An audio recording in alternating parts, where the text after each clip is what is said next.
Ça fait 6 mois que j'utilise le Galaxy S23. Pour résumer, c'est une énorme valeur sûre, surtout avec les récentes baisses de prix. Pas besoin d'attendre le Galaxy S24. Allez, ciao, bye, merci, au revoir. Bon, évidemment, j'ai plein de choses à vous raconter. On va commencer par l'autonomie. On pourrait croire qu'après 6 mois sur un smartphone un peu compact, la batterie, elle pourrait en prendre un coup. Moi, je peux vous garantir que le Galaxy S23 tient très bien la marée en matière d'autonomie, et elle le tient très bien surtout par rapport au Galaxy S22. Souvenez-vous, je l'avais testé également pendant 6 mois. Le S22 était une catastrophe sur l'autonomie, j'avais même du mal à tenir une journée entière. Là, c'est plus du tout le cas, je vous rassure, sur un usage très classique. Alors moi, je ne joue pas forcément à des jeux 3D hyper performants, etc. Ça tient largement une journée et plus si affinité. Typiquement, avant de me coucher, j'avais encore environ 30% de batterie, c'est quelque chose qui ne m'arrivait jamais avec le Galaxy S22. Sur ces 6 derniers mois, j'ai jamais ressenti un manque d'autonomie, j'ai jamais eu peur de partir en soirée après le boulot, d'aller voir des amis, la famille, et de me dire « Ah non, il va me claquer entre les doigts ce soir », et ça c'est vraiment, faut le comprendre, c'est vraiment une différence fondamentale avec le Galaxy S22. Et cette différence, comment on l'explique? Eh bien c'est très simple, c'est dû au changement de processeur entre deux générations. À l'époque, pour rappel, le Galaxy S22, il avait le droit à l'Exynos 2200, on a eu un gros changement de paradigme avec le S23, qui lui, s'appuie sur le Snapdragon 8 Gen 2. Et croyez-moi, ça fait toute la différence, c'est le jour et la nuit. Pourquoi c'est le jour et la nuit? Parce que le Snapdragon 8 Gen 2, il est bien mieux optimisé que l'Exynos. Optimisé notamment sur l'efficience énergétique, donc sur l'autonomie et sur les performances. Au niveau de la chauffe, par exemple, j'ai pas grand chose à lui reprocher à ce S23. Alors ok, je joue pas, comme je vous disais, à plein de jeux, etc., etc., mais globalement, c'est maîtrisé, même l'été pendant les périodes caniculaires, quand le S22, franchement, c'était un grille-pain en main. Bref, l'un des plus gros reproches que l'on pouvait faire au Galaxy S22 est ici totalement corrigé avec ce Galaxy S23, et pitié, Samsung, restez dans cette lignée, dans cette dynamique. On entend dire que les Galaxy S24 pourraient retourner sur de l'Exynos, moi perso, ça me fait très peur. Le Snapdragon, je l'aime. Bon, par contre, Samsung, on est toujours sur la charge à 25 watts. Alors, ça n'a pas été rédhibitoire. La plupart du temps, je chargeais mon téléphone la nuit. Mais à ce prix-là, je suis dans le droit d'attendre un peu mieux en termes de puissance de charge. Peut-être que c'est une piste à améliorer sur les futurs Galaxy S24, je ne sais pas. Comme on vous le disait, après 6 mois, l'usure en termes de performance et d'autonomie, c'est archi ok. Par contre, qu'en est-il de l'usure extérieure du téléphone?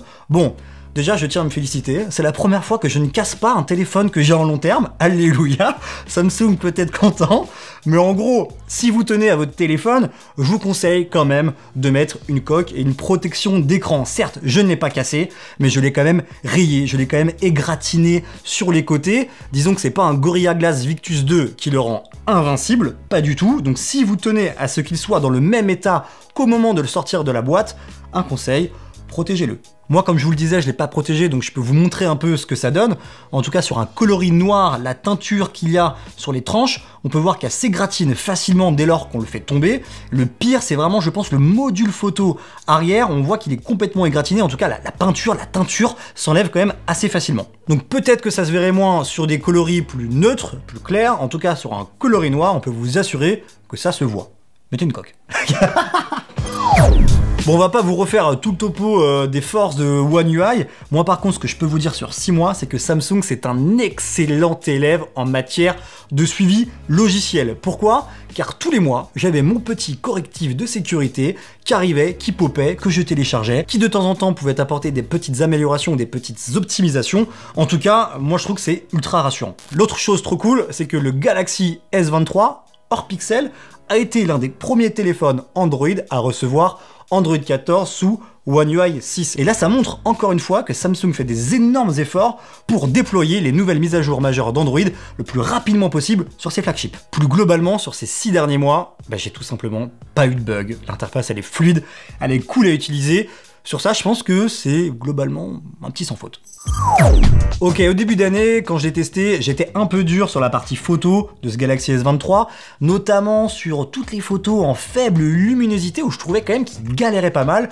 Au bout de 6 mois, j'ai l'impression quand même qu'il y a un changement, une évolution, et que Samsung a corrigé le tir. Globalement, j'ai été très satisfait de mes photos en famille, en vacances, avec les copains, même avec les collègues, là, Robin qui est juste derrière la caméra. Franchement, on a une belle polyvalence avec un x3 optique qui est juste, qui est pertinent. C'est Samsung, c'est la patte Samsung, les couleurs Samsung, c'est vif. Vous allez vous amuser et surtout, apprenez à vous amuser avec. c'est globalement un petit joujou sympathique à utiliser au quotidien. Là où Samsung fait vraiment fort, c'est qu'il arrive à apporter cette polyvalence là que je viens de vous décrire dans un format vraiment compact, et ça c'est quand même quasi unique sur le marché du smartphone. Qu'on regarde du côté de chez Asus ou alors du côté des pixels chez Google, à ce prix-là et dans ce format compact, on a généralement 2 capteurs et pas 3 capteurs. Bon, sans surprise, hein, l'écran il est juste magnifique, on le disait déjà il y a 6 mois, ça vaut encore pour aujourd'hui. Bon, le seul truc que j'aurais aimé, c'est qu'on aille plus loin dans la luminosité minimale de l'écran. Moi j'avoue, quand le soir je suis dans mon lit dans le noir, ça me pète un peu les yeux. Bon, c'est du détail, c'est peut-être moi qui est un petit peu sensible, je l'admets. Morale de l'histoire, ce Galaxy S23, il était déjà très bon à l'époque, il l'est encore plus aujourd'hui avec les différentes baisses de prix qu'on peut observer sur le marché. Aujourd'hui, vous pouvez le trouver à hauteur de 650-700 €, moi j'appelle ça un petit banger. Donc par exemple, pendant le Black Friday ou des périodes de promo avant Noël, il y a moyen que vous le trouviez à un prix défiant toute concurrence pour un smartphone compact, qualitatif et haut de gamme. Donc finalement, est-ce que ça vaut le coup d'attendre les Galaxy S24 qui vont arriver début d'année 2024, en février? Bah écoutez, c'est difficile à dire parce que déjà on sait pas trop à quelle sauce ils vont être mangés. Par contre, ce dont je suis sûr, c'est que ce téléphone, c'est une valeur sûre et c'est un achat que vous ne regretterez pas. Merci à toutes et à tous d'avoir suivi cette vidéo. N'hésitez pas à nous dire dans les commentaires si vous avez le S23 ou si vous hésitez peut-être à l'acheter. N'hésitez pas à vous abonner, à liker. Moi je vous fais des bisous et je vous dis à bientôt sur Frandroid.